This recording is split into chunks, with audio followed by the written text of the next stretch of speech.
अनाथ बेटा। रूपा और शेखर सरिता विहार में रहते हैं। वो अपनी जिंदगी में बेहद खुश होते हैं। दोनों का शौर्य नाम का एक बेटा भी होता है, जिस पर दोनों ही अपनी जान छिड़कते हैं। शेखर, अब तो आप शौर्य को अपनी गोद से नीचे उतार दीजिए, उसके सोने का टाइम हो रहा है। नहीं रूपा, इसे मेरे पास ही रहने दो प्लीज। मैं थोड़ी देर में इसे बिस्तर में सुला दूंगा। लेकिन कल सुबह आपकी ऑफिस में मीटिंग भी तो है ना, और इसके लिए आपको कल जल्दी भी तो निकलना होगा। जाइए, आप भी जाकर सो जाइए। क्या यार, अभी तो मेरी गोद में आया था मेरा बेटा और तुम उसे लेकर जा रही हो।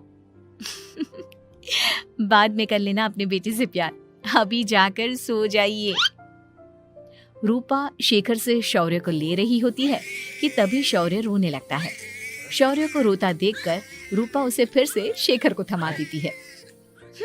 आपका बेटा ना एक नंबर का नौटंकी है, बिल्कुल आप पर गया है वो।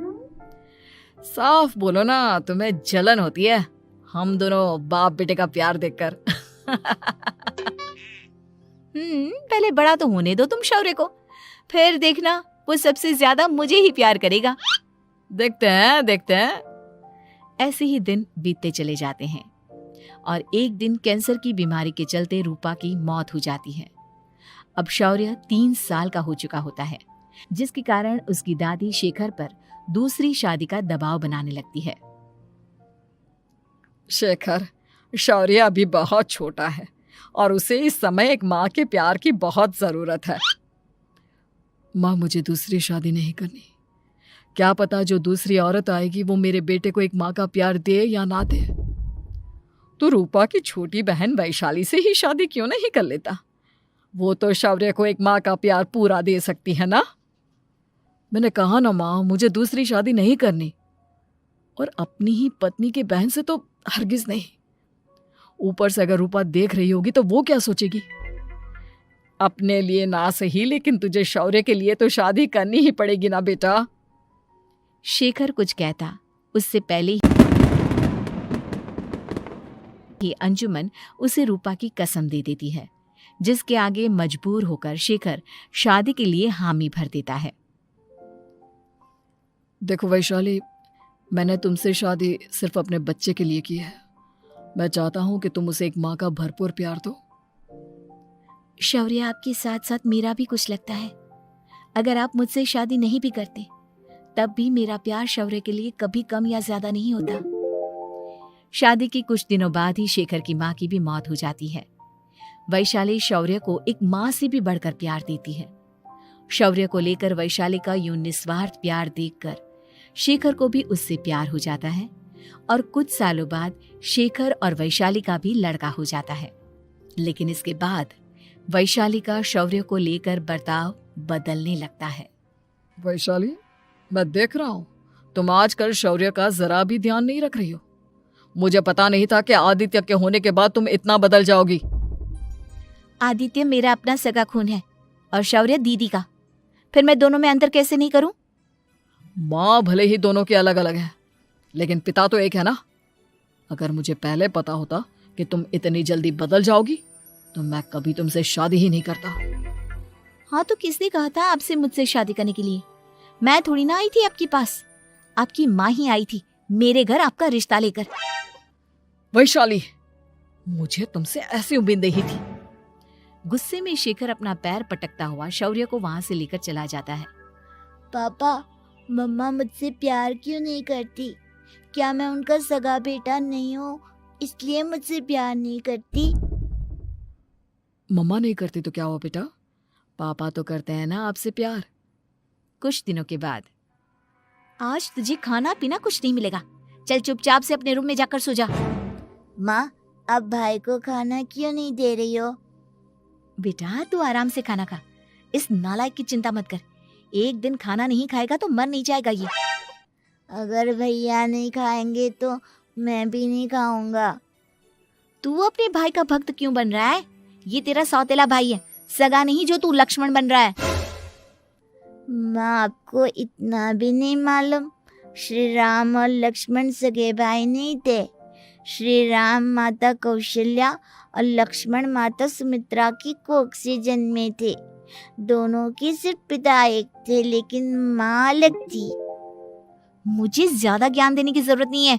ये सतयुग और त्रेता युग नहीं है, समझे? आया बड़ा भाई का चमचा।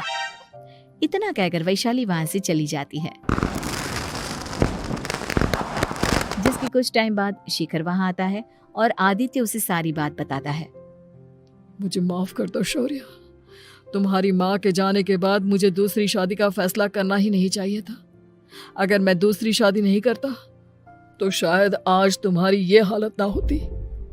नहीं पापा, अगर आप शादी नहीं करते तो मुझे आदित्य जैसा छोटा भाई कभी नहीं मिलता। थैंक यू मुझे इतना अच्छा भाई देने के लिए। तुम दोनों हमेशा ऐसे ही साथ रहना, फिर कोई भी तुम दोनों का कुछ नहीं बिगाड़ पाएगा। चलो मैं तुम दोनों को आइसक्रीम खिला कर लाता हूँ, बहुत भूख लग रही है ना। शिखर शौर्य और आदित्य को आइसक्रीम दिलाने लेकर जाता है। वो दोनों को पार्क में खड़ा करके आइसक्रीम लेने जा ही रहा होता है, तभी तेज रफ्तार से आती हुई एक गाड़ी उसे कुचल देती है और उसी पल शेखर की मौत हो जाती है, जिसके बाद शौर्य की जिंदगी नर्क से भी बदतर हो जाती है। सुन रहे चिरकुट, इस घर के किसी भी सामान को मेरी मर्जी के बगैर हाथ मत लगाना।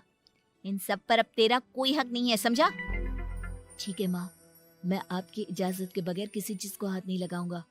चल जाकर अब पूरे घर की सफाई कर। महज 7 साल का शौर्य वैशाली के कहने पर अपने नन्हे नन्हे हाथों से पूरे घर की सफाई करने लगता है। ऐसे ही दिन बीतने लगते हैं, लेकिन मासी से माँ बनी वैशाली को उस मासूम से बच्चे पर जरा भी तरस नहीं आता। क्यों शौर्य, ये घर में इतनी गंदगी कैसे हो रही है? ढंग से सफाई नहीं की है क्या तूने? माँ मैंने तो अच्छे से सफाई की थी, लेकिन आदित्य बार बार इधर उधर चलकर गंदा कर देता है। अच्छा, खुद से एक काम ढंग से नहीं होता और अपनी गलतियों का जिम्मेदार मेरे बेटे को ठहराता है। इतना कहकर वैशाली बांस का डंडा उठाकर शौर्य को जोर जोर से मारने लगती है। तभी वहां वैशाली के मायके वाले भी आ जाते हैं और उसकी सारी करतूतें देख लेते हैं। माँ मैं ऐसा क्या करूं जिससे आप मुझे भी आदित्य के जितना प्यार करोगी? बोलिए ना माँ, मेरे क्या करने से आपके अंदर मेरे लिए ममता जागेगी? वैशाली शौर्य की एक नहीं सुनती, उसके ऊपर डंडे बरसाती जाती है। हद पार होते देख वैशाली की माँ उसका हाथ पकड़ती है और जोर से उसे थप्पड़ मारती है। यही सब करने के लिए तूने दामाद जी से शादी की थी? हमने सपने में भी तुझसे ऐसी हरकत की उम्मीद नहीं की थी। तू माँ नहीं, माँ के नाम पर एक धब्बा है। बस कीजिए माँ, आदित्य के इस दुनिया में आने से पहले मैंने इसे बहुत प्यार किया था, लेकिन अब जब मेरी खुद की औलाद है तो मैं किसी और के बच्चे से प्यार क्यों करूं? अरे नालायक औरत, जिसे तू किसी और का बच्चा कह रही है वो तेरी खुद की सगी बहन का बच्चा है। बहन है तो क्या हुआ, मेरे अपने बच्चे से बढ़कर तो नहीं हो सकता ना ये कभी। अगर यही बात थी तो तू हमें पहले बता देती, हम शौर्य को अपने साथ ले जाते। उसे इस तरह प्रताड़ित करने की क्या जरूरत थी? अगर आपको लेकर जाना है ना तो ले जाइए इसे, मैं नहीं रोकूंगी। नहीं माँ, मुझे कहीं नहीं जाना, मुझे आपके साथ ही रहना है। मैं तेरी कोई माँ बाबा नहीं हूँ, तेरी माँ मर चुकी है, समझा? अब निकल जा मेरे घर से। माँ आप बहुत गंदी हो, मुझे भी नहीं रहना आपके साथ। मैं भी भाई के साथ ही जाऊंगा।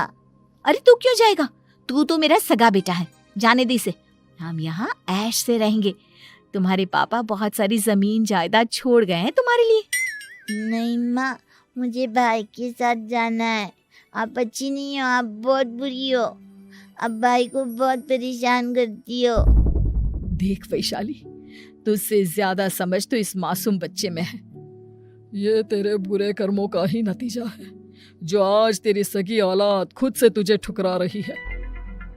आदित्य, तुझे इस शौर्य ने भड़काया है ना मेरे खिलाफ? नहीं माँ, मुझे किसी ने भड़काया नहीं, पर मैं सब देखता हूँ, सब समझता हूँ। भाई बहुत अच्छा है, वो आपकी जैसा नहीं है। चलिए नानी। इतना कहकर वैशाली के मायके वाले आदित्य और शौर्य को अपने साथ ले जाते हैं और इस तरह वैशाली बड़े से घर में अकेली पड़ जाती है। 2 बेटों के होते हुए भी आज उसे माँ कहकर बुलाने वाला कोई नहीं होता।